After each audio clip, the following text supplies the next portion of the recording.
हमने भी सुना कि 24 के लिए नीतीश बाबू बारात सजा रहे हैं। देखिए, एक जगह आ जाने से कोई कामयाबी किसी को नहीं मिल जाती। दिल्ली में बाहर से भी बहुत लोग अब आ रहे हैं।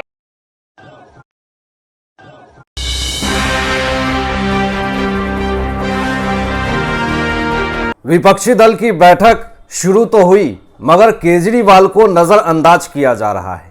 पूरा खेल सामने आ गया है। अब फोटो में देखिए कि केजरीवाल को कोई भाव नहीं मिल रहा है। केजरीवाल की दिली इच्छा कि मैं प्रधानमंत्री बनूं और कांग्रेस के अध्यादेश के खिलाफ राज्यसभा में वोट करें, इनकी ये दिली इच्छा थी केजरीवाल की, लेकिन उनकी मर्जी नहीं चली, उनकी दाल नहीं गली। उनका मुंह सूजा का सूजा रह गया, मुंह फूला का फूला रह गया। और प्रेस कॉन्फ्रेंस में सारे लोग दिखे मगर केजरीवाल नहीं दिखा।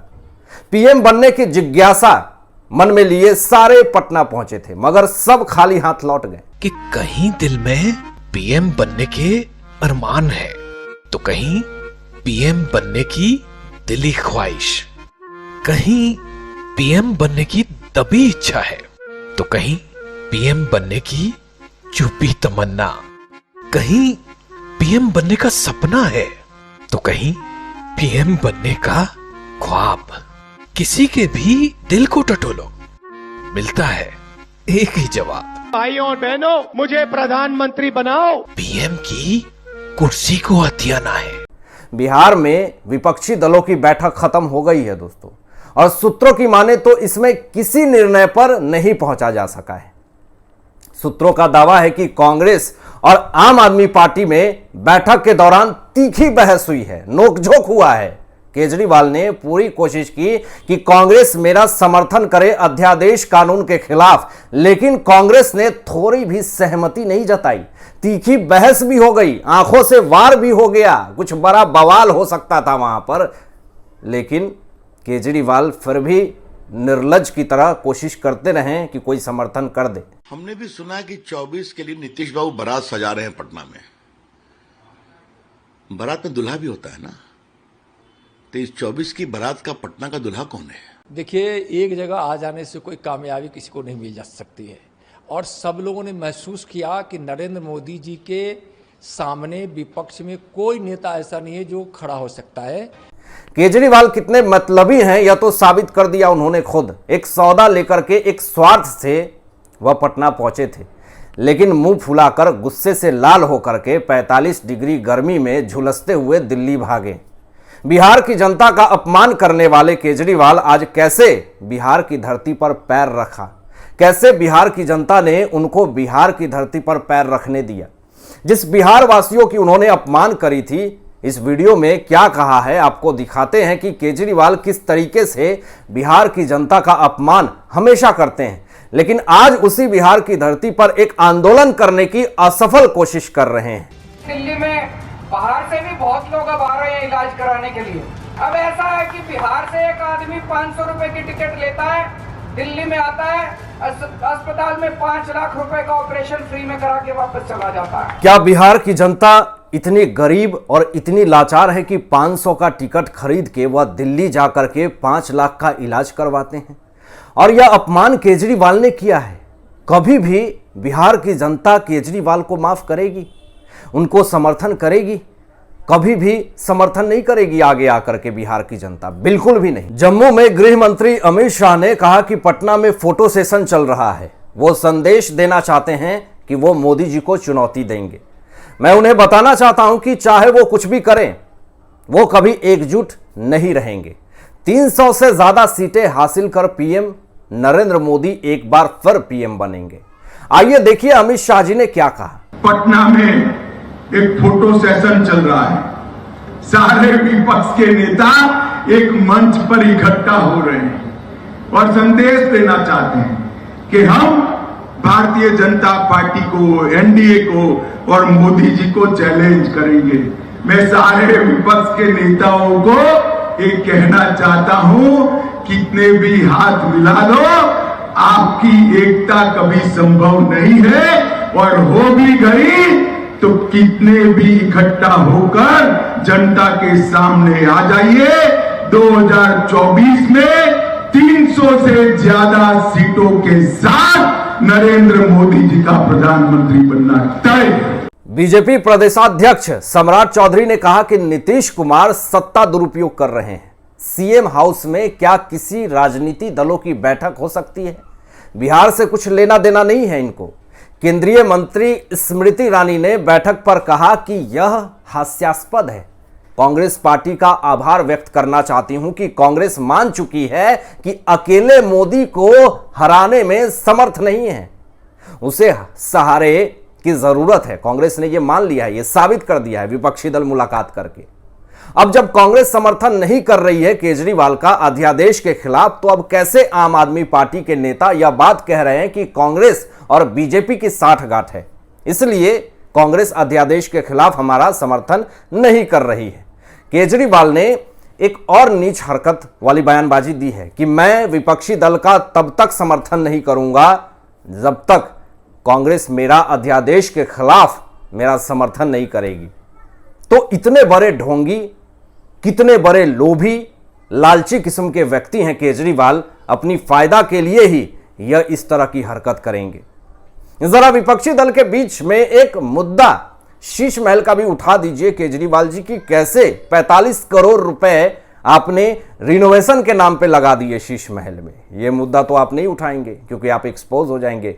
पहले आम आदमी पार्टी के विधायक संजय सिंह की दोगलापंथी वाली बयानबाजी सुनिए और इन लोगों ने किस तरीके से भ्रष्टाचार की सीमा को लांघ दिया है। आज पूरा हिंदुस्तान चंद परिवारों के कब्जे में है। चंद परिवारों ने देश की राजनीति पर कब्जा कर लिया है। पूरब से लेकर पश्चिम तक, उत्तर से लेकर दक्षिण तक चंद परिवारों का देश की राजनीति पर कब्जा है। चले जाइए कश्मीर, शेख अब्दुल्ला, फारूक अब्दुल्ला, उमर अब्दुल्ला, एक ही परिवार की पार्टी। मुफ्ती मोहम्मद शहीद, महबूबा मुफ्ती, एक ही परिवार की पार्टी। चले जाइए महाराष्ट्र, बाल ठाकरे, उद्धव ठाकरे, आदित्य ठाकरे, एक ही परिवार की पार्टी। शरद पवार, सुप्रिया सुले, अजीत पवार, एक ही परिवार की पार्टी। चले जाइए उत्तर प्रदेश, मुलायम सिंह यादव, अखिलेश यादव, रामगोपाल यादव, शिवपाल यादव, धर्मेंद्र यादव, डिंपल यादव, प्रतीक यादव, आदित्य यादव, एक ही परिवार की पार्टी। चौधरी चरण सिंह, चौधरी अजीत सिंह, जयंत चौधरी, एक ही परिवार की पार्टी। चले जाइए बिहार, लालू यादव, राबड़ी यादव, तेजस यादव, मीसा यादव, तेजस्वी यादव, एक ही परिवार की पार्टी। चले जाइए झारखंड, दुर्गा सुरेन, हेमंत सोरेन, शिबू सोरेन, एक ही परिवार की पार्टी। चले जाइए तमिलनाडु, करुणानिधि, कानीमोई, स्टालिन, अलागिरी, एक ही परिवार की पार्टी। और देश की सबसे बड़ी पार्टी कांग्रेस पार्टी, चाचा नेहरू, बिटिया इंदिरा, बेटवा राजीव, बेटवा संजय, बहू सोनिया, बेटवा राहुल, बिटिया प्रियंका, दामाद वाड्रा, एक ही परिवार की पार्टी। पार्टी कहां है बताओ? मतलब सारे लोगों का विरोध एक सांस में कर डाला और आज एक छत के नीचे सारे विपक्षी जिसको भ्रष्टाचारी परिवारवाद बोलते थे उसके सामने बैठ करके थाली में थाली सटा करके खा रहे हैं। देश में तो ऐसे और भ्रष्टाचार बढ़ जाएगा क्योंकि सारे विपक्षी एक हो जाएंगे, कोई किसी का विरोध करेगा ही नहीं। अच्छा तुम भ्रष्टाचार करो, अच्छा तुम कर रहे हो, अच्छा तुम भी करो तो मैं भी कर ले रहा हूं, अच्छा मैं कर रहा हूं तो तुम करो, मैं तुम्हें कुछ नहीं बोलूंगा। इस तरह की नीति चलेगी तो फिर विरोध तो कोई करेगा ही नहीं। पूरे देश में भ्रष्टाचार ही भर जाएगा। तो आप सोच लीजिए कि कितने बड़ी विपक्षी दल बैठक हुई है जिसमें भ्रष्टाचार का विपक्षी दल हुआ है। भ्रष्टाचार की सीमा और पार हो जाएगी देश में और बुरा हाल हो जाएगा। तो इन सब से बचने के लिए नया तरीका भाजपा ने अपनाना शुरू कर दिया है। कैसे विरोध किया है भाजपा के बड़े बड़े नेताओं ने, जरा सुनिए। हताश, निराश, मुद्दा विहीन, बौखलाया हुआ विपक्ष एक आखिरी प्रयास कर रहा है। जैसे कोई आदमी डूबता है तो उभरने के लिए पूरा जोर लगाता है, या आखिरी जोर लगा रहे हैं। लोकसभा में नरेंद्र मोदी ही जीतेगा, सरकार एनडीए की बनेगी। वे लोग जमा हो रहे हैं जो भ्रष्टाचार के स्रोत में हैं, वे लोग जमा हो रहे हैं जो देश के विकास को रोकने का काम किए, वे लोग जमा हो रहे हैं जिन्होंने देश की दुर्दशा करने का काम किया है। और ऐसे लोगों के एक साथ जमा होने से देश की जनता भी आज उन सबको देख रही है और हम कह सकते हैं भ्रष्टाचारियों की जमात के सम्मेलन हो रहे हैं। नेता लोग हैं, ये जो नामदार नेता लोग हैं, ये जो कामदार 9 साल में काम किए देश का मान स्वाभिमान, ये नामदार नेता लोग को बच नहीं रहा। कि गरीब का बेटा देश का प्रधानमंत्री कैसे बने, लेकिन देश की जनता आदरणीय मोदी जी से अगाध प्रेम करता है। 2024 में 400 पार भारतीय जनता पार्टी जीतेगी। झारखंड में 14 का 14 लोकसभा भारतीय जनता पार्टी और एनडीए जीतेगी। जीरो पे आउट होने वाला है महागठबंधन। उनके नाव से माझी कूद गए हैं, वहां तो खुद ही कमजोर हो गए हैं वो लोग। उनके जो एलाइज हैं, उपेंद्र कुशवाहा छोड़कर चले गए, आरसीपी सिंह छोड़कर चले गए, जीतन राम मांझी नीतीश कुमार जी को छोड़कर चले गए। तो वहां के जितने जनाधार वाले लोग हैं वो तो छोड़कर जा रहे हैं।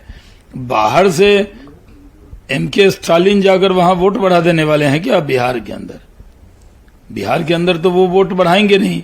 तो जितने नेता जुटे हैं वो बिहार में महागठबंधन की कोई मदद नहीं करने वाले। अब तो महागठबंधन भी नहीं कहेंगे क्योंकि उसमें ज्यादा दल है ही नहीं। जेपी नड्डा जी ने उद्धव ठाकरे को उनकी भाषा में ही उनको औकात दिखा दी है। महाराष्ट्र में तो उद्धव ठाकरे का कुछ चल नहीं रहा है, तो सोचा चलो विपक्षी दल के मीटिंग में बैठ जाते हैं, कुछ अपना भी दाल गल जाए। तो उसी फिराक में या पटना में तो आए, लेकिन अपने आत्मसम्मान को इन्होंने पूरी तरीके से बेच दिया। जो इनके पिता बाला साहेब ठाकरे जी ने हमेशा कांग्रेस का विरोध किया, आज उसी के साथ जाने के लिए मजबूर हो गए। अभी अभी पता चला कि उद्धव ठाकरे पटना की धरती पर लैंड कर गए। ये हिंदू शिवसेना, ये हिंदुओं की बात करने वाले, इनके पिता हिंदू सम्राट बाला साहब ठाकरे कहा करते थे कि मैं शिवसेना को कांग्रेस नहीं बनने दूंगा, अगर कांग्रेस से हाथ मिलाना पड़े तो मैं अपनी दुकान बंद कर दूंगा। आज बाला साहब ठाकरे सोचते होंगे किसी और ने नहीं, उनके बेटे ने ही उनकी दुकान बंद कर दी है। कांग्रेस अध्यक्ष मल्लिकार्जुन खड़गे ने केजरीवाल को दो टूक जवाब दिया है। दरअसल केजरीवाल ने गुरुवार को कहा था कि अगर कांग्रेस ने केंद्र सरकार के अध्यादेश के खिलाफ आम आदमी पार्टी को समर्थन देने का वादा नहीं किया तो उनकी पार्टी पटना में होने वाली बैठक से बायकॉट कर देगी। अरविंद केजरीवाल की धमकी के बाद कांग्रेस ने भी सख्त तेवर दिखाए हैं। यानी आप सोच लीजिए कि कांग्रेस और आम आदमी पार्टी में नोकझोंक पूरी तरीके से चल रही है। खड़गे ने साफ तौर पे कहा कि अरविंद केजरीवाल को यह पता होगा कि अध्यादेश का समर्थन या विरोध बाहर नहीं, संसद में होता है। जब संसद शुरू होगी तब देखा जाएगा। सारे विपक्षी एकजुट होकर के देश को गर्त में ढकेलने की कोशिश कर रहे हैं और एक अकेला इंसान, देश का प्रधानमंत्री नरेंद्र मोदी जी अमेरिका के संसद भवन में वंदे भारत मातरम, भारत माता की जय और अमेरिका में भारत देश के परचम को लहरा रहे हैं। यह जो वीडियो मैं आपको दिखाने वाला हूं दोस्तों, इस वीडियो को देखने के बाद पूरी विपक्षी के सीने पे सांप लौट रहा है। शरीर के सारे रक्त सूखे पड़े हैं सारे विपक्षी के।